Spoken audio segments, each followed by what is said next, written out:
Soft piano music gently echoed through the small living room, where the afternoon sunlight slowly slipped through the old window.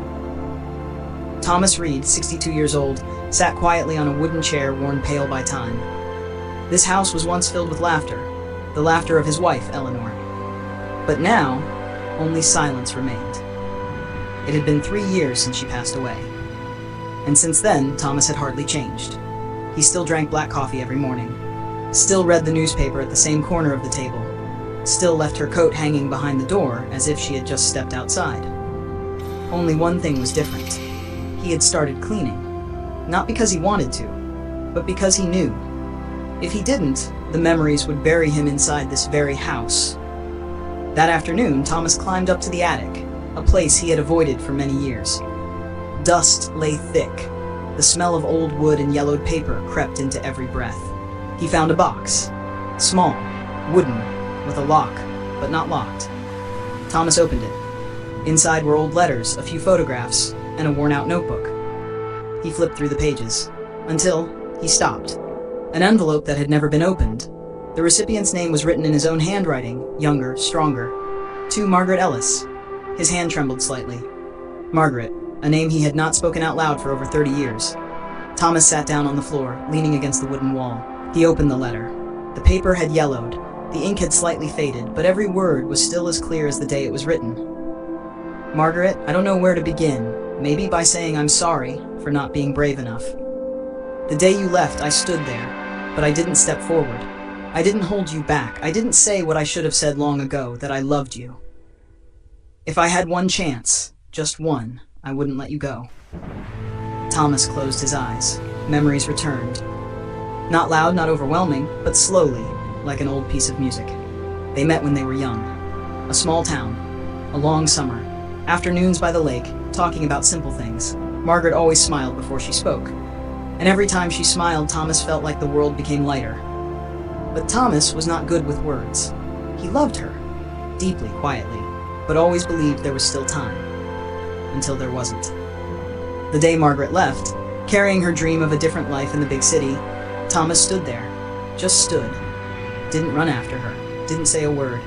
And then everything ended as if it had never begun. Life went on. Thomas married Eleanor, a kind, gentle woman who understood him without needing him to speak. He loved her. In a different way. Not as intense as youth, but steady, enduring. They had a peaceful life, until illness took her away. Thomas opened his eyes. He looked at the letter again, 30 years, and it had never been sent.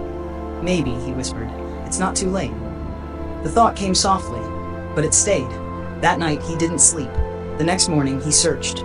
No social media, no complicated technology, just phone calls, old acquaintances, fragments of memory.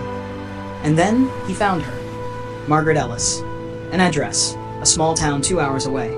Thomas didn't rush. He made coffee, put on his old coat, carefully folded the letter, then got in the car.